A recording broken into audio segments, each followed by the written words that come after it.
Supreme court के जजेस इस बात को अपने ध्यान में लाएं। आज ही से ईवीएम के खिलाफ अंतिम और निर्णायक लड़ाई हम लोग शुरू कर रहे हैं। इनके विषय में तो उन्होंने कहा कि राहुल गांधी जानते तो बोलते क्यों नहीं है? हाँ, बिल्कुल। कि भाई बोलेंगे, आज नहीं तो कल बोलेंगे। सब कब बोलेंगे? जब देश बर्बाद हो जाएगा, सब कुछ तबाह हो जाएगा। 2024 तक एडवोकेट भानु प्रताप ईवीएम पर हल्ला बोल करके ईवीएम को बैन करा नहीं, हमने अभी इलेक्शन कमीशन ऑफ इंडिया और उसके लोग, उन लोगों को छोड़ के जो टेक्निकल लोग हैं, क्या ये बता सकते हैं ईवीएम कैसे काम करती है? नमस्कार, मैं दामिनी शर्मा। सजग भारत में एक बार फिर से आप सभी का स्वागत करते हैं। देखिए, जब से 4 राज्यों के नतीजे सामने आए हैं, उसके बाद से लगातार एक मुद्दा बना हुआ है ईवीएम, इलेक्ट्रॉनिक वोटिंग मशीन को लेकर, और तमाम तरीके के बयान और आरोप लगाए जा रहे हैं कि ईवीएम में कहीं ना कहीं कुछ तो गड़बड़ थी, कि भाजपा एकदम से इतनी हाइप पे कैसे चली गई और कैसे 3 राज्य, चाहे वो राजस्थान हो, छत्तीसगढ़ हो या मध्य प्रदेश, जीत गई। एडवोकेट भानु प्रताप जी आज हमारे साथ मौजूद हैं। बड़ी प्रेस कॉन्फ्रेंस भी आज करी है ईवीएम के मुद्दे पर और लगातार ईवीएम के खिलाफ अपनी आवाज उठाते हैं। अब सबसे पहला सवाल यह बनता है कि चुनाव आते ही ईवीएम पर कैसे एक मुद्दा बन जाता है? मतलब पूरा साल पूरा विपक्ष चुप बैठता है, सभी लोग चुप बैठते हैं, पर जैसे ही चुनाव हार जाते हैं उसके बाद सबसे पहला पॉइंट होता है ईवीएम में गड़बड़।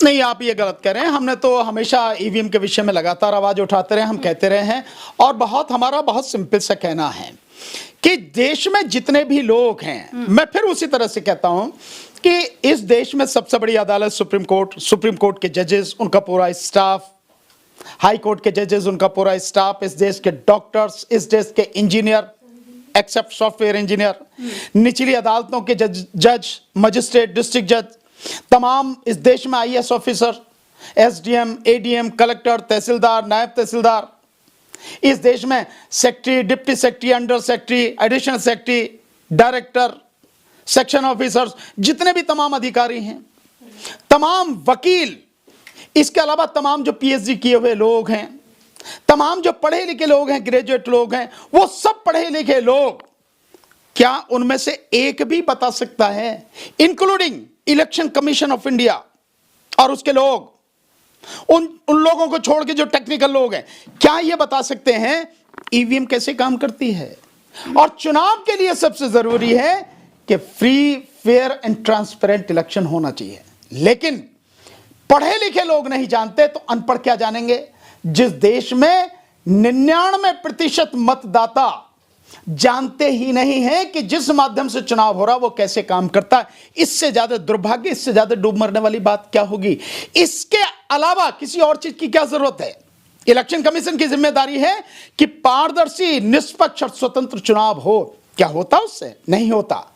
अगर होता तो बैलेट पेपर में, जहां पोस्टल बैलेट की अभी गिनती हो रही थी मध्य प्रदेश में, 199 सीटों पर कांग्रेस आगे थी, और यकायक जब ईवीएम की जो गिनती आई है, कांग्रेस 100 मतलब इतनी बुरी तरह से हार गई कि 63-64 पे रह गई।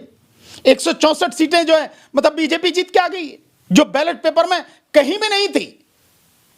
इसके साथ साथ जिस व्यक्ति ने, 2 उदाहरण तो लगातार सामने आ रहे हैं राजस्थान और मध्य प्रदेश के, कि जो कैंडिडेट हैं उसके अपने बूथ में वोट नहीं है, माना उसका परिवार का भी ना दे, मान लो उसकी पत्नी भी ना दे, उसका भाई बहन, माँ बाप कोई भी ना दे, बेटा ना दे, बेटी ना दे, आदमी जो लड़ रहा वो तो देगा अपने लिए, और उसकी वोट उसके बूथ में नहीं है। इससे ज्यादा और क्या उदाहरण और क्या चाहिए? एक और उदाहरण देता हूं। 2022 में विधानसभा चुनाव हुआ उत्तर प्रदेश में, जब पोस्टल बैलेट की गिनती हो रही तो 304 सीटों पर समाजवादी पार्टी आ गई थी, और जब ईवीएम से गिनती हुई है समाजवादी पार्टी का सफाया हो गया। बिल्कुल। आप कितने सालों से लगातार हम देख रहे हैं, बार बार ईवीएम एक ऐसा मुद्दा बनाते हैं। चलिए ठीक है, ईवीएम पर आप लड़ाई लड़ रहे हैं, आपके साथ कितने लोग हैं इस लड़ाई में? क्या विपक्ष को भी अपने साथ मौजूद कर रहे हैं कि हाँ आइए हमारे साथ ईवीएम पर लड़ाई लड़िए? देखिए, मेरे साथ कोई हो ना हो ये उनका अपना मसला है।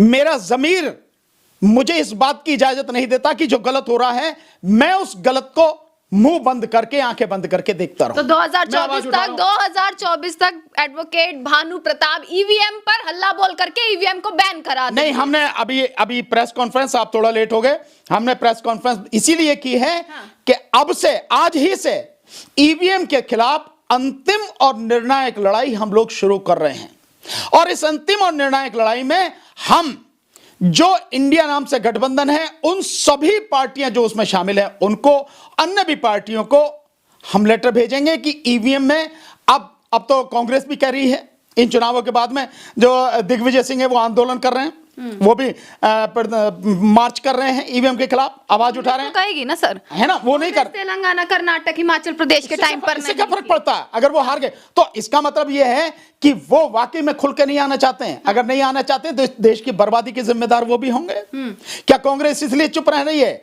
कि भाई ईवीएम को लाने वाली कांग्रेस ही थी?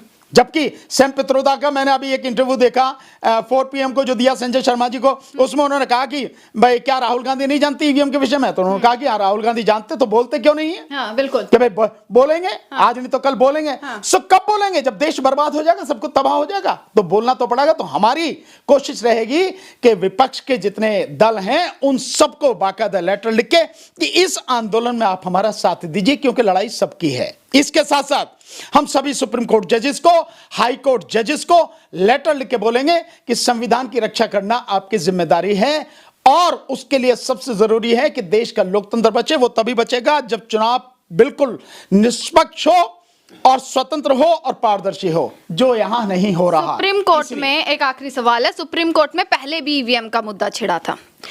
सुप्रीम कोर्ट में जब इलेक्शंस होते हैं तो खुद बैलेट पेपर से चुनाव होते हैं, जहां से जिस देशों की मशीन जो है इलेक्ट्रॉनिक वोटिंग मशीन है, वहां पर भी बैलेट पेपर से चुनाव होते हैं।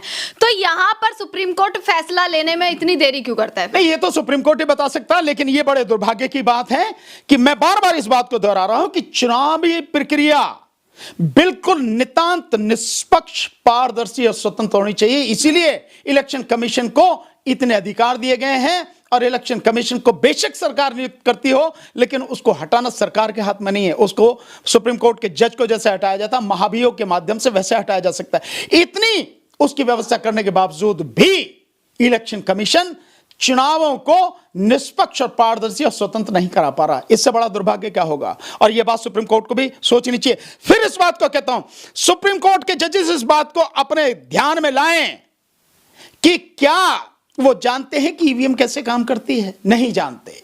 तो जब आपको पता नहीं है, वोट देने जा रहे हो, तो फिर किस तरह से वोट डालते हो आप? अफसोस की बात नहीं है।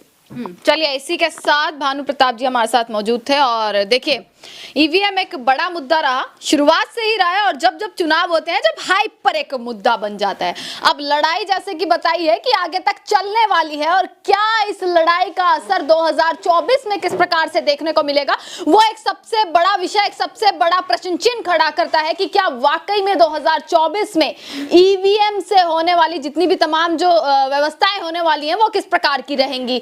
देखते रहेगा सजग भारत। आपका बहुत बहुत शुक्रिया।